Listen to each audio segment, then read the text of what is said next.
if you have a plan for retirement and college and all the other important goals, and you're on track with that, or you're ahead of track, and maybe you've paid off your house and you still have extra money, guess what? You can do with it whatever you want to do. Welcome to the Physician Family Financial Advisors podcast, where physician moms and dads like you can turn today's worries about taxes and investing into all the money you need for retirement and college. Hello, physician moms and dads. I'm Nate Reineke, certified financial planner and primary advisor here at Physician Family Financial Advisors. And I'm Ben Utley, also certified financial planner and service team leader here at Physician Family. So Nate, the second word in the title of our business is family. So I'm going to tell a little story. Okay. So if you're on YouTube, you're going to see all this, but I'm going to have to describe it for all the podcast listeners. So I was on a Google Meet. That's typically how we meet a lot of our clients. Is Google Meet. It's basically Zoom gone Google. And mom and dad were on the phone. We're having their first goal setting session. We're talking about retirement and college. That it's a family with 3 children, and the 2 older children are up in Maine visiting grandma and grandpa, right? But the 2-year-old is at home, and so I hear this little girl playing in the background, and she's not having this business meeting. So she calls up in mom's lap, and mom's like, "Okay, you have to be quiet while we're playing." And then I could tell, I heard her giggle, and I said, "What's your name?" She said, "Maddie," or maybe her mom said Maddie because she was 2. And I said, "Hey, Maddie, look at this." I put my hands up in front of my face and opened them up, and I said, "Peekaboo." I put it back down and did like this. I said, "Peekaboo." Oh my God, we played peekaboo over Google Meet from like 3,000 miles away. Everybody on the phone everybody on the Meet was totally laughing and having a great time. Yeah. But there's only one thing. What? I had a peekaboo accident, and I landed in the ICU. Yep. First part of the story, actually true. Did play peekaboo with Maddie, the 2-year-old, over Google Meet. So, hi, mom and dad. You have a cute, adorable daughter. Yeah. And so, unfortunately, both my kids are out of diapers. So, good luck with that. I have a less cute story that just happened 20 minutes ago. Oh, okay. My 4-year-old is off to his last first day of preschool. So he's been in preschool for a couple of years. And we always take pictures, and mom's got to get her pictures. And I saw some cute thing where you pick up your kids and you hold them to the side and see how big they get over the years. And hopefully they'll let me do it when they're senior in high school. We had our first picture this year where he was just sobbing. Oh. Oh. And my mom used to do this to me anytime I would cry. She thought it was funny to take pictures, so we have countless pictures of me crying.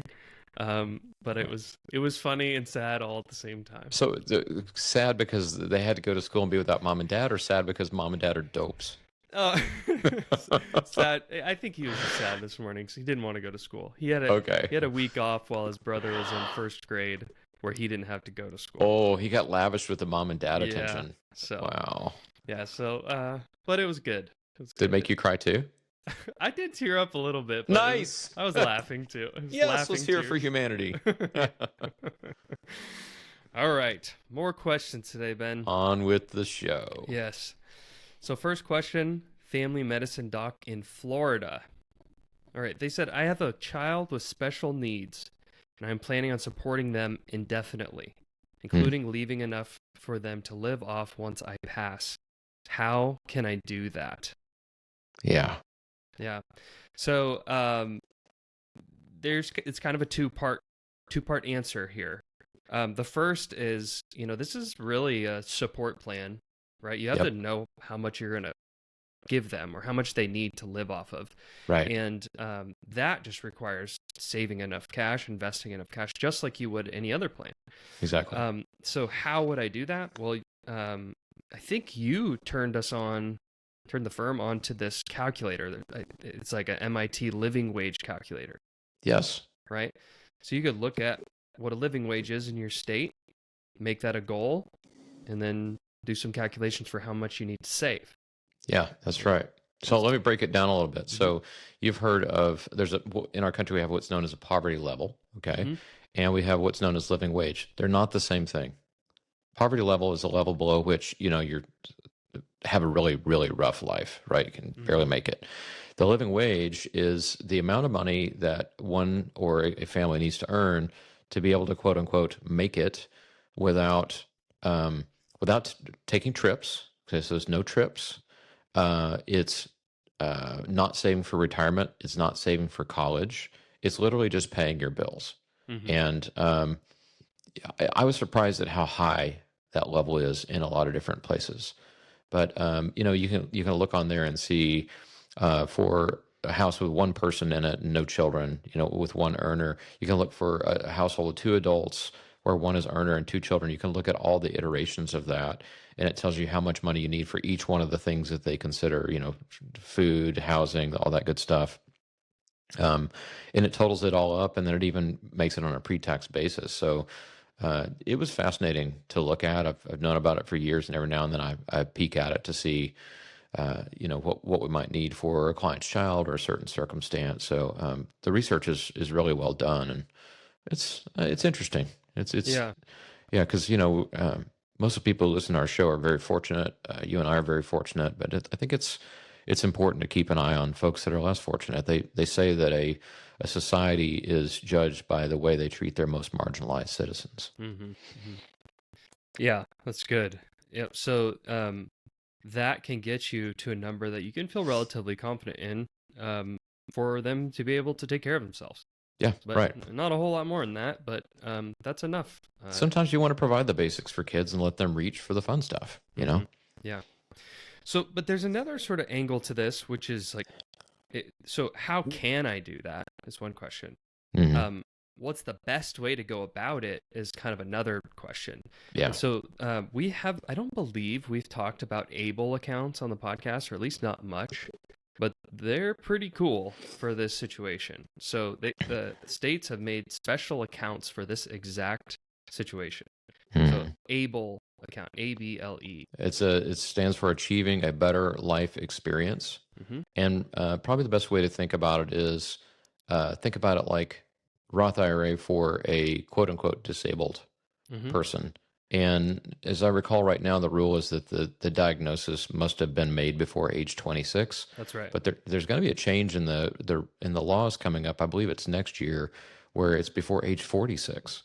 And so this is going to let in some adults. I mean, I could see a physician who's 50 that is struggling with a disability that had onset in their 30s, perhaps, and then they'll be able to contribute to an ABLE account, and it's kind of like another Roth. Mm-hmm. Yeah.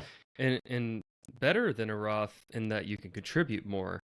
Yeah. 2024, you contribute $18,000 a year. Yeah, that's like a doubling up on your Roth. That's like the Roth plus catch up for two people, but this is just for one. Mm-hmm. And there's some slightly restricty things on it, but generally it looks like a really good deal. Mm-hmm. So yeah, so this is obvious in this situation. If they have a diagnosis early on, and you can start saving $18,000 a year, that's going to be a large sum of money. Probably get you most of the way there. Yep. And let's see, the cool things about it: tax-free growth. That's what you said, the Roth. Mm-hmm. And the important thing, I think a lot of people. So most of the time, when I recommend an ABLE account, it is because they aren't sure if this child is going to college or not. Mm-hmm. So maybe it's too early to tell. And Yeah. they say, well, I don't want this to go into 529. What if they don't end up going to college? Well, ABLE accounts have a lot of the same properties as 529 accounts. So we choose an ABLE account. We invest as if it's for college. And if they don't go to college, then they can just use it for something else. And so don't confuse the two. They can be used for the same purpose, or at least the ABLE account can be used for the same thing as a 529, but Mm-hmm. not vice versa. Right. Right. If you're a member client and you're hearing this and your child is in this boat, please raise your hand and let us know, because there's a great opportunity for you there. And then also, if you're listening and you know someone who has a child who's in this situation, you really should tell them about it. This is an incredible opportunity for them, and it might solve a problem that they have. And in the distant past, we've seen some of this problem solved with life insurance products, specifically annuities. And I think that the ABLE account is a better option for most of those folks. Agreed. All right. Next question. A diagnostic radiologist in Kansas. Hmm. We're currently paying a pretty hefty private school bill for our children. We are wondering if it's worth it. What are your thoughts on private school versus K through 12? Ben, I'm going to let you do this one, and here's why I'm going to reveal to my listeners. I asked you this question Oh, for my own kids. I think I vaguely recall that conversation. Yeah. So what do Yeah. you So, think? I think you have to be careful because in some households, the money that would go to a private K-12 is money that would otherwise go to college. Mm-hmm. And so parents would be wise to weigh when they think that their child needs that level of attention, right? So there are admittedly some children that may not go to college. They may not have the aptitude for it, but having that strong K-12 experience might be enough to really launch them where they need to be. So that's a consideration. If you can afford K-12 and you can afford college, it's not a consideration. You can just do both. Mm-hmm. What I have seen in my sphere of influence here, with all kinds of kids going through all kinds of stuff, we have private schools in our town, and we have a so-so public school system. Mm-hmm. I find that it really matters, really the child and what's available. So, for example, uh, in our public school system, we have special provisions for special needs children. There's federal funding that comes to these state schools that is designed for children with that need. But of course, that federal funding doesn't come to a private school, right? Mm-hmm. Sometimes the class sizes are smaller in private schools, but having been on the board of directors of a private school, I can tell you that politics are fierce in those schools. Mm-hmm. And, the policies and the programs of the schools may be dragged around by one or two or three fairly wealthy parents/donors. And depending on how much you can kick into that school, you may or may not have a voice in that process. So there is certainly, you want to talk about nuance, there is no right answer for this. But here's the thing I encourage all parents to do. Sometimes the private schools in a town have a bad rap. Sometimes the public schools in a town have a bad rap. And many times folks won't look any further than the reputation, Mm-hmm. right? And sometimes what they find is, this particular school, this particular elementary school has a bad rep, but the other elementary schools are well done, or maybe this middle school is great, and the elementary school leading up to it is not so great. And you can kind of plug and play with some of these things. You can put them in private, you can move them into public. I've seen families with 2 or 3 kids where some of them are going to private and some of them are going public because, as anybody with 2 children knows, our kids are different. Mm-hmm. So the way to approach this is to double down on knowledge, to go and visit the schools, talk with the teachers, meet with the principal, tour the facilities, and not just one school, but multiple schools in your area, and do the same thing with the private schools, and then talk to the parents that are there. So I think if you're a mom and dad and you've got a kid who's in 8th grade or something like that, this is old hat to you. But I could see moms and dads that are looking at maybe making a decision about 1st grade, or maybe looking at a decision about kindergarten. Just do your homework. Yeah. Do your homework. This is your most important investment. Well, first is your marriage. If you're a dude, if you're a gal, then it's your children, right? Mm-hmm. The way it works in my house, I take care of my wife. She takes care of my kids. Mm-hmm. So these are some of your most important people, and you owe it to yourself and them to do your due diligence on all the options. Yeah, I actually did this. So your advice, I took it.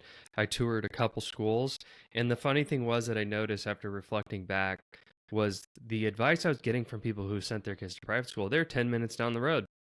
Mm-hmm. Totally different, especially in my area in Portland. You go 10 Mm-hmm. minutes into Portland versus Beaverton. It Mm-hmm. was just entirely different, and we had the opportunity to look at 2 schools. One, we were potentially getting lotteried in. It wasn't necessarily a better school, but it just a Spanish immersion.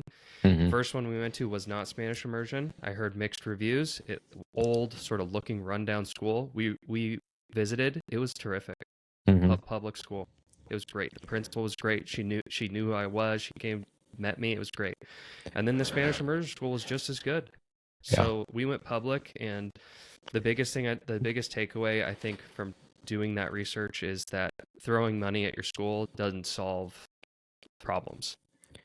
I serve at least 2 couples that I can think of who have more than the means to send their kids to the best K-12 private school in town, and they intentionally send their children to a public school because they want those children to be exposed to kind of the mainstream experience, to be among kind of average people. I mean, if you throw everybody in a pot, you're going to get the average, right? So you're going to have some bright kids in public school. You're going to have some special needs kids in a public school, a wide variety.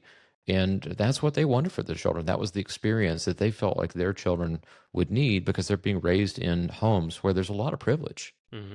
And there's nothing wrong with that, but they specifically wanted their children to have more exposure to all walks of life, I guess. Yeah. Okay. Next question is from a cardiologist in Ohio. Okay. I'm on track for retirement in college, and I still have some extra cash since I recently had an increase in income. What should I do with the extra cash? We get this extra money question once a week. All the time. All the time. And it's a problem, like you always say. It's a good problem to have, but still a problem. Yeah. So, we've talked about this before, but same answer. We'd take him down the extra money worksheet that we have. And, we could go through it again today. What do you think? We could. Let me give the high level on this. Okay. So, we're planners. We believe in plans. And if you have a plan for retirement and college and all the other important goals, and you're on track with that, or you're ahead of track, and maybe you've paid off your house and you still have extra money, guess what? You can do with it whatever you want to do. Yeah. You can give it away. You can support a charity. You can maybe knock a day off work. I know that's going to be hard for some folks, but you could see about doing that. You could move to a different part of the country. You could take another vacation. I mean, gosh, give me an extra $50,000 a year, and I can tell you a whole bunch of stuff that you could do with it. That's really cool. Like not buying an extra car, but really cool stuff to do that would be meaningful and material and impactful in a life.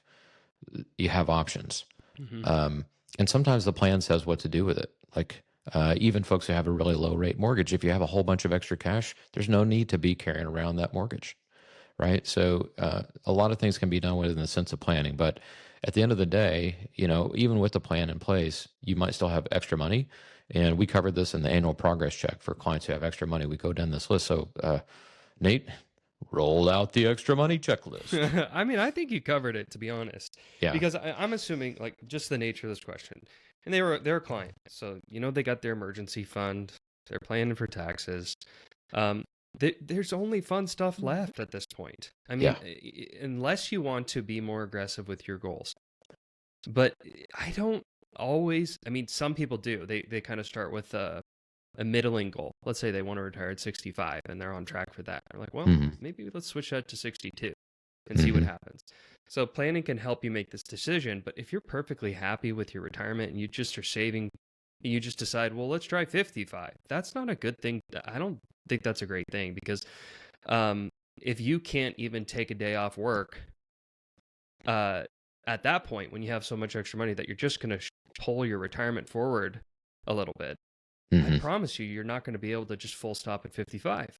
That's true. You can't slow down now. What's to say you can full stop in 10 years from now? So and more to the point, when you're 55, your kids are typically grown and gone, or if they're not, they're in college. And the time to spend with them, or I should say invest with them, is when they're young. I mean, most children, their values are formed by the time they're 6 years old. And that's one of the best things we give our children is solid values.